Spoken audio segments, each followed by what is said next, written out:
Hello guys, hello to all of you. मैं हूँ Simran, study point by Simiya से। जैसा कि आपको पता है, हम पढ़ रहे हैं Rajasthan GK for all competition exam. जैसा कि आपको पता है, राजस्थान जीके जो छोटी से लेके बड़ी कोई भी एग्जाम हो, उन सब में राजस्थान जीके कंपलसरी है। राजस्थान जीके में अपना भी टॉपिक चल रहा है राजस्थान इतिहास का मेवाड़ का गुहिल राजवंश, जिसमें हमने राणा रायमल तक पढ़ लिया है। अब हम पढ़ेंगे राणा सांगा, और स्पेशली जिनका जो विरोध, जो संघर्ष था, वो राणा बाबर, जो बाबर के साथ चलता रहा। तो राणा सांगा और बाबर के बारे में हम पढ़ेंगे। स्पेशली अभी अपने मेवाड़ के गुहिल राजवंश के शासक राणा सांगा के बारे में पढ़ रहे हैं। तो राणा सांगा, तो इनका क्या शासनकाल, क्या वो सारी चीजें जो कि हम देखेंगे। तो राणा सांगा जिनका शासनकाल 1509 ईस्वी से 1528 ईस्वी माना जाता है। ये इनका शासन का ईस्वी सन है, तो आप ये जरूर याद रखें, क्योंकि ईस्वी सन याद रहेगा तो अच्छे से आप बाकी को पुट अप कर पाएंगे। तो ये राणा सांगा है, इनके पिता का नाम क्या था? रायमल। वे रतन कुंवर की संतान, यानी कि माता कौन थी? रतन कुंवर, और पिता का नाम क्या था? रायमल। तो राणा सांगा रतन कुंवर और रायमल की संतान थी, जिनका जन्म 12 अप्रैल 1482 ईस्वी। ये तो जन्म का है, और ये जो है शासन काल है, यानी कि शासन पे कब ये हुए थे स्थित? तो 1509 में, यानी कि 18 और 9, यानी कि 27 वर्ष के जब हुए थे, तब ये जो कि शासन इन्होंने संभाला था राणा सांगा ने। तो ये है। फिर बात है कि मतलब इनका राज्याभिषेक कब हुआ?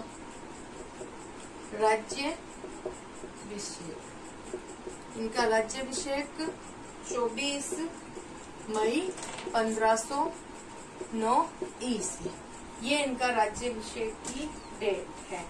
तो इनके जो मतलब भाई थे, वो हमेशा एक मतभेद, एक संघर्ष की स्थिति बनी रहती थी, क्योंकि सभी लोग चाहते थे इनको शासक बनाना, और इनके भाई चाहते थे कि हम जो कि शासक बने। फिर है कि ये संग्राम सिंह मेवाड़ के परम यशस्वी कुंभा के पौत्र थे। कुंभा के पौत्र, दादाजी कौन हो गए? कुंभा। ये तो दिख ही रहा है, क्योंकि रायमल और उदा दोनों भाई थे, और दोनों किसके पुत्र थे? कुंभा के पुत्र थे। ये हो गया। फिर बात आती है सांगा को। जो रायमल थे, वो किसको शासक बनाना चाहते? रायमल और प्रजा, वो तो चाहती थी कि राणा सांगा शासक बने, लेकिन इनके भाई थे, वो चाहते थे कि हम शासक बने, लेकिन अंत में यही जो कि शासक बने। पृथ्वीराज ने सांगा पर तलवार से प्रहार किया था। इनके भाई का नाम क्या था? एक का पृथ्वीराज।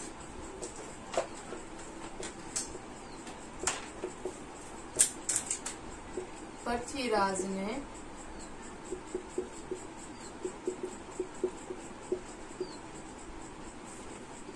पर तलवार से वार,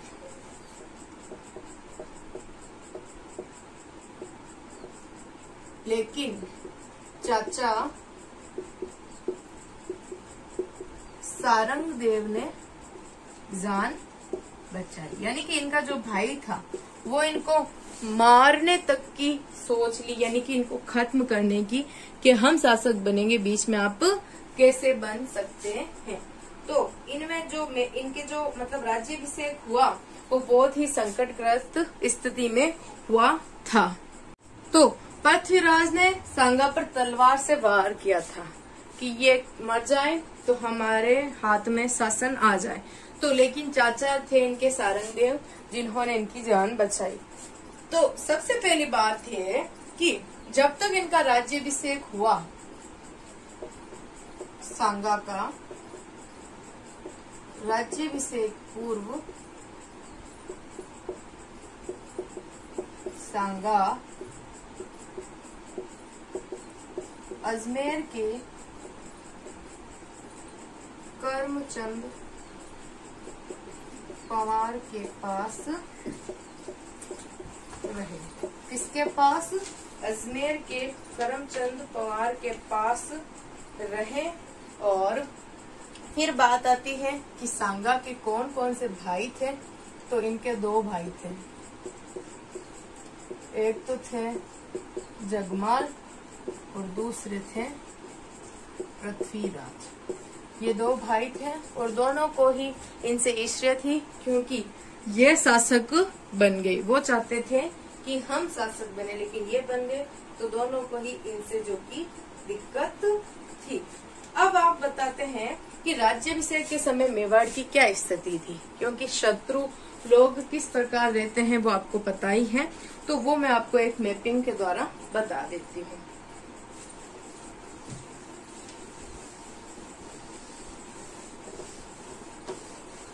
तो राणा सांगा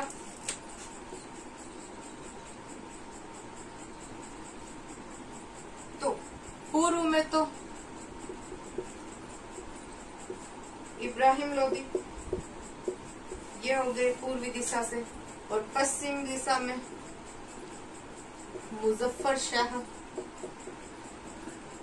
और दक्षिण से मोहम्मद शाह। तो मतलब इस प्रकार एक स्थिति बन गई। ये राजस्थान स्टेट की कंडीशन है। इसमें ये एरियाज मेवाड़ का जाना जाता है, ये आपको पता है। तो पूर्व में तो इब्राहिम लोदी, पश्चिम में मुजफ्फर शाह और दक्षिण में मोहम्मद शाह।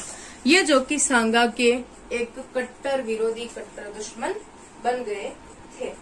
फिर है कि इनको डर था कि दिल्ली, गुजरात, मारवा के शासक प्रहार कर सकते हैं।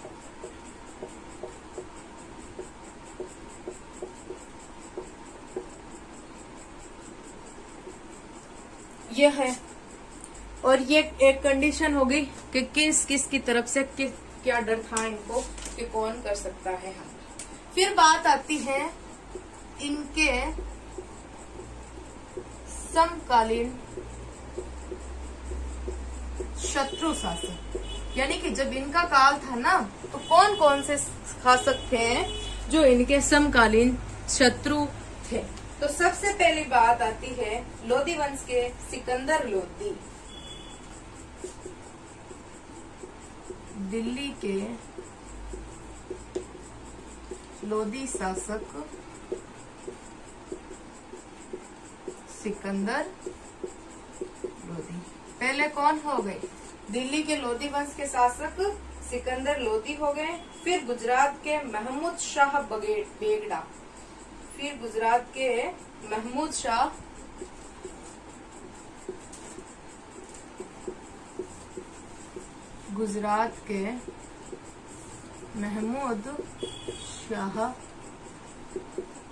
बगेड़ा, ये हो गए। और फिर तीसरे थे मालवा में नासिर शाह खिलजी, मालवा में नासिर शाह खिलजी। ये तीन शासक थे जो राणा सांगा के समकालीन उनके शत्रु शासक थे, यानी कि उनके काल के शत्रु शासक थे, जिनमें जो सिकंदर लोदी है उनका काल 1479 से 1517 ईस्वी सन जो की माना जाता है। फिर है इनका काल 1459 से 1511 तक माना जाता है इनका काल, और 1500 से लेकर 1511 ये चलता है आपके नासिर शाह खिलजी का। तो इस तरीके से ये तीन शत्रु शासक जो कि सांगा के समकालीन उनके जो शासन काल के टाइप थे। तो इब्राहिम लोदी पूर्व दिशा से हो गए, पश्चिम दिशा से हो गए आपके मोहम्मद शाह, और मोहम्मद शाह हो गए दक्षिण से, और मुजफ्फर शाह हो गए पश्चिम से। इस तरीके से ये इनके जो शत्रु मतलब मेवाड़ के शत्रुओं की एक कंडीशन थी। तो इन्होंने इनसे बचने के लिए मैत्रिक संबंध बनाए, मैत्रिक संबंध बनाए। तो इन्होंने क्या किया, जो सिरोही, वागड़ और ईडर के शासकों को अपना मित्र बनाया। किसको? सिरोही, वागड़